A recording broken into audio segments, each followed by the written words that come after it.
Hare Krishna, welcome back to your channel. तो आज के श्लोकों का पठन करते हैं।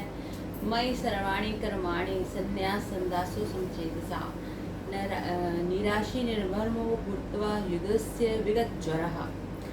मुझ अंतर्यामी परमात्मा में लगे हुए चित्त द्वारा संपूर्ण कर्मों को मुझ में अर्पण करके आशा रहित, ममता रहित और संताप रहित होकर युद्ध कर। तो इसमें ठाकुर जी अर्जुन जी को कह रहे हैं कि अंतर्यामी परमात्मा में चित्त लगाकर सारे कर्मों में मुझको अर्पण करके और आशा, ममता रहित, संताप रहित होकर युद्ध कर। तो ये हमारे लिए क्या है, जो हम संसार में रह रहे हैं, जो हम अपने नाना प्रकार के कार्य कर रहे हैं, ये भी एक युद्ध के ही समान है, आप समझिएगा। क्योंकि जब हम कर्म करते हैं और हमारे मन में हमेशा द्वंद्व चला रहता है, युद्ध, कि ये अच्छा है, ये बुरा है। हमारा मन, हमारी आत्मा हमें आगाह करते हैं हर बार कि ये कार्य मत कीजिए, ये सही नहीं है। तो कभी कभी हम अपने मन की आवाज़ को दबाकर उस काम को कर देते हैं। तो ये एक युद्ध की स्थिति हमारे मन के अंदर हर समय बनी रहती है।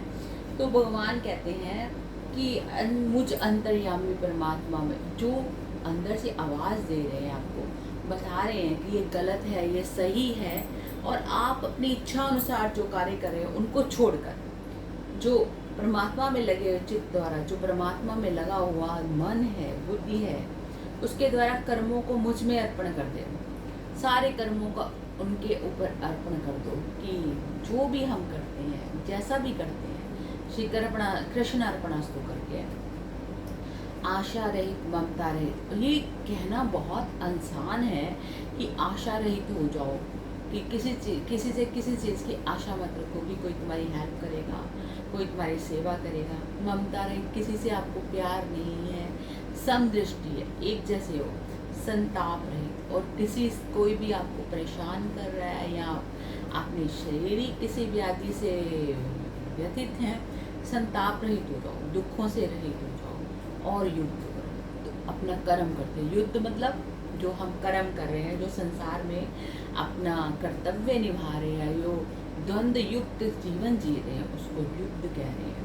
तो उन्होंने कहा कि हमें हर चीज़ की एक साइड पे करके आशा, ममता, संताप अब करके, और सिर्फ ठाकुर जी में अपना चित्त लगा के और सभी कुछ उनके अर्पण करके हमें अपने सारे कर्तव्यों का पालन करना है। ये मे मत विदम नित्यमनुतिष्ठितं मानवः श्रद्धावान्तो संन्यस्तो मच्युत त्यपि कर्मभिः। जो कोई मनुष्य दोष दृष्टि से रहित और श्रद्धा युक्त होकर मेरे इस मत का सदा अनुसरण करते हैं, वह भी संपूर्ण कर्मों से छूट जाते हैं। देखो, पहले जो ठाकुर जी ने कहा है कि संताप रहित, आशा रहित, ममता रहित, ये बहुत बहुत मुश्किल है।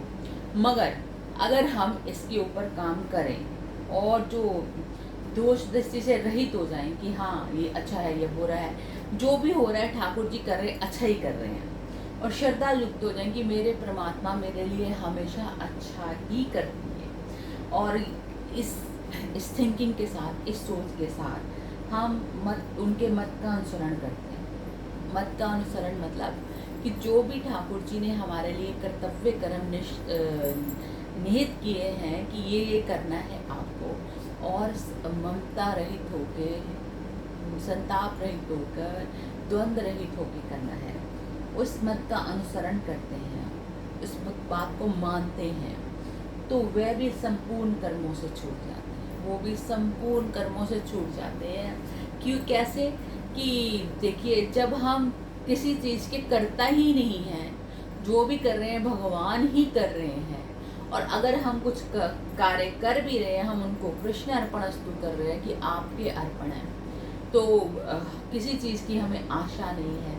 इसको कहते हैं ज्ञानी, और जो समाधिस्थ अवस्था में हर वक्त रहता है ना, उसकी ऐसी स्थिति होती है। जो हमने पीछे संप्रज्ञ पुरुष के बारे में ठाकुर जी ने द्वितीय अध्याय में बताया ना, वो इसी स्थिति वाला पुरुष होता है कि जिसके लिए सब चीज़ें एक समान है, सिर्फ वो दिखाने के लिए काम कर रहा है कर्तव्य निभाने के लिए कर रहा है, अंदर से उसके लिए कोई भी कुछ भी करना शेष नहीं है, ना वो कुछ करता है ना कराता है, अंदर से सम है, लेकिन सामने से व्यवहार में वो सब कुछ करता हुआ दिखता है, तो उस इंसान के सारा संपूर्ण कर्म छूट जाते हैं। तो ये हमारे थे आज के श्लोक। और किसी को भी कुछ भी पूछना हो तो रात को 8 बजे आइएगा लाइव में।